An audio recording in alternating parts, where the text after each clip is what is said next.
good coffee. Welcome back, YouTube. This is Motocross Mike here today, and we're going to be cleaning a chain and adjusting the chain on a crf230, and we'll be upgrading the ignition system, the CDI box on it. So we're going to get right into this today, and it's early this morning and I'm tired.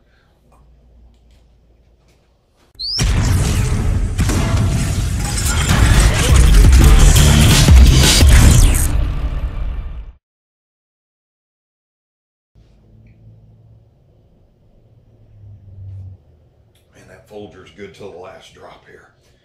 Okay, so on the CDI unit on this bike, it's located up here. We're going to do that first. That's really easy to do, really cheap to do. Actually, if this was my bike, that's the first thing I would have done was the CDI, and then we're going to get to the adjusting the chain and lubing the chain. And yeah, still too early for me. It's like what, 9 o'clock in the morning. Now, before you mess with any of the electrical components, you're going to want to disconnect the battery here. And the battery, oh, I got the fuel disconnected. The battery has got 3 bolts in it, and then there's just a piece of plastic. And I can already see that one of them rear bolts is a different size. And then this piece of plastic's going to just come right off of there. And then you can access your battery.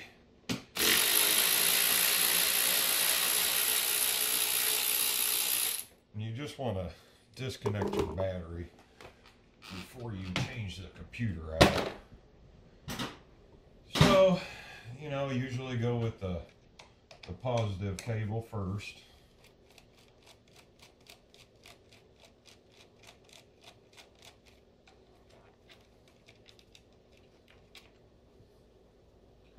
And you want to go to the negative. When you connect, I always just want to be careful when you connect and disconnect the battery. Don't have any fuel out like I just had there. And just pull your battery out. Oops. Now you're ready for the ECU, which is actually a really reasonable upgrade for this bike. Now your ECU is actually underneath your number plate. So what you want to do is remove your number plate. There's one, I think it's 8 millimeter. Don't lose the bolt, for God's sake. And you're just going to flip it up. And there is your ECU right there. And usually what you'll have to do is have a screwdriver. Yeah, see the way that the clips are here, you've got 2 plug-ins here, and make sure your battery, don't skip the battery removal step. And you just want to get your screwdriver here, unplug these wires. This is actually one of the cheapest, easiest upgrades you can do on these dirt bikes. This is the good thing about owning a 4-stroke. I did a lot of research on these ECUs. A lot of these are just mass produced in China, and different companies put different stickers on there. They can really vary in price. The most expensive one I found was $60, but after my research, I found one that only cost $16, and it is a little smaller.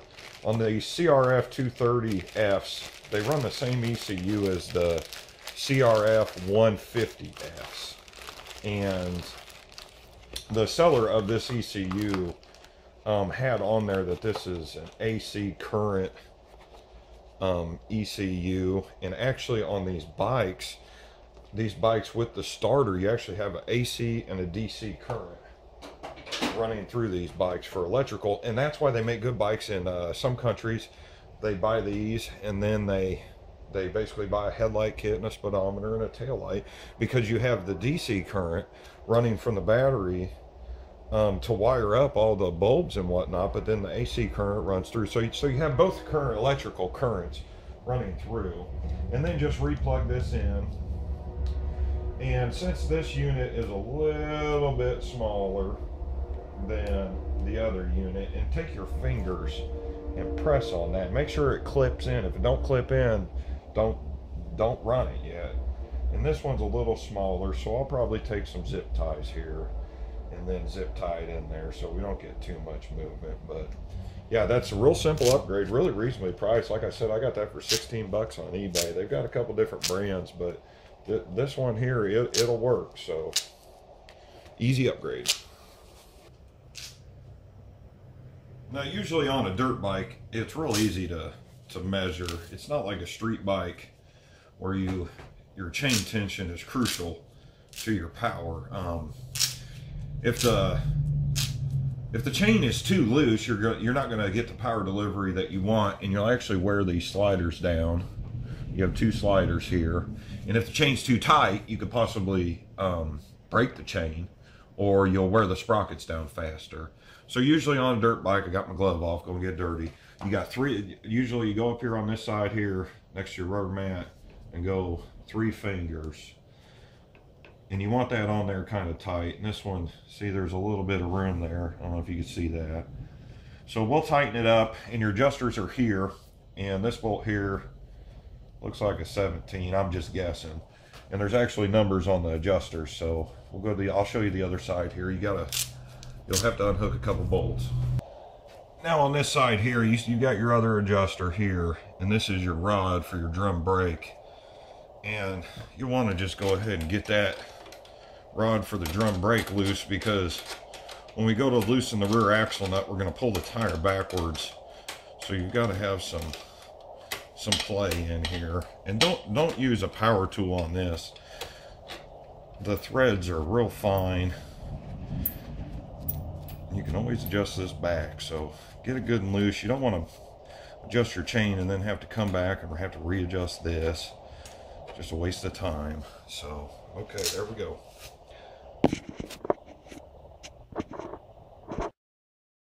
It's getting the dirt and the gunk, and they haven't been really maintained real well. A lot of these parts are just going to be grimy, and there's just dirt that gets all up in there. So I'm going to spray some WD-40 in there. Maybe kind of loosen some stuff up.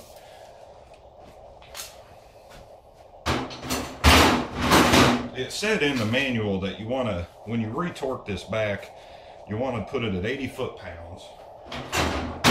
And we've got 17 millimeter. I'm going to use a crescent wrench on the other side, and we're just going to loosen this up real quick. Not sure.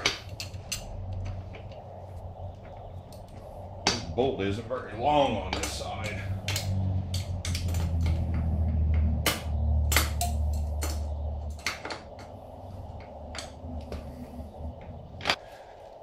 Oh wow, that's not even, there's no way that's 80 foot-pounds.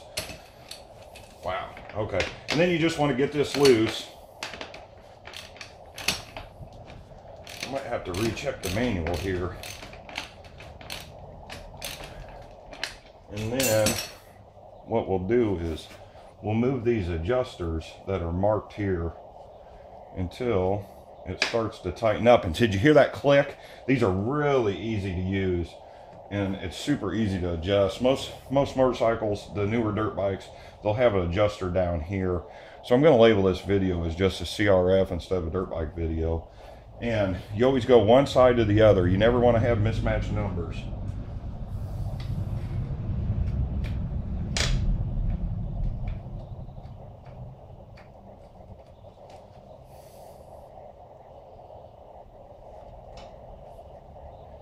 Yeah, see, sometimes they get really, might have to get the old persuader out.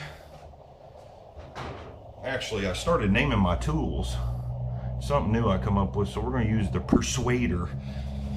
Get this adjusted a little bit.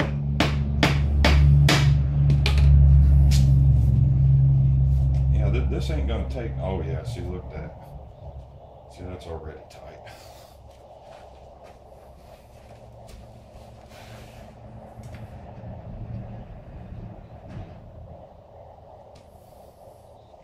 And just make sure your numbers are the same. I was over tight on this right side. About 3 fingers.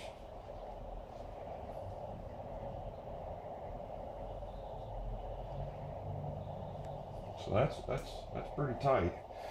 So we're gonna go with that, and then just retighten your bolts and torque them back at 80 foot-pounds, and then readjust your brake nut for the drum.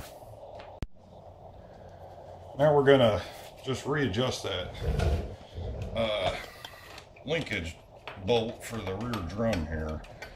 It's a 14mm bolt, and what you'll do is you'll tighten this up. I just go finger tight, and then kind of go to the, spin the tire, go to the brake pedal.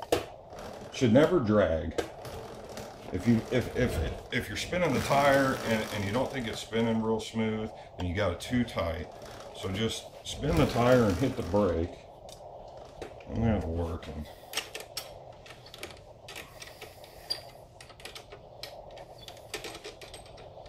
this is real easy stuff. That's why I'm making these videos. Is, man, if you have a basic knowledge, the owner of this bike is actually really handy. He does construction and stuff, and there's no reason he can't work on his own bikes. Get one more turn here.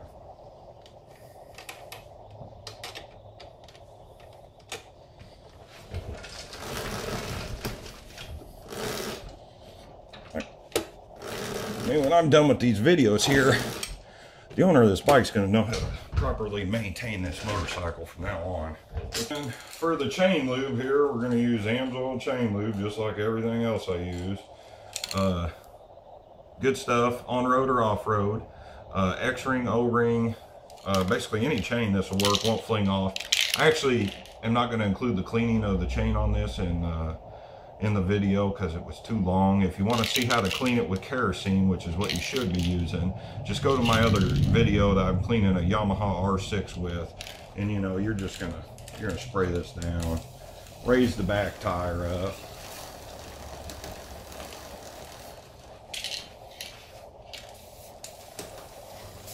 then that's pretty much it. Get more coffee. There you go. Pretty much all done. Motocross mic here again, and that was a really easy video, you know, on cleaning and adjusting your chain. Actually, the cleaning part, just go to my videos and watch the R6 video. It's the same idea. I didn't want to go into making this video longer with spraying the kerosene and chain brushing this. Other than that, you know, chain lube, Amsoil chain lube, awesome.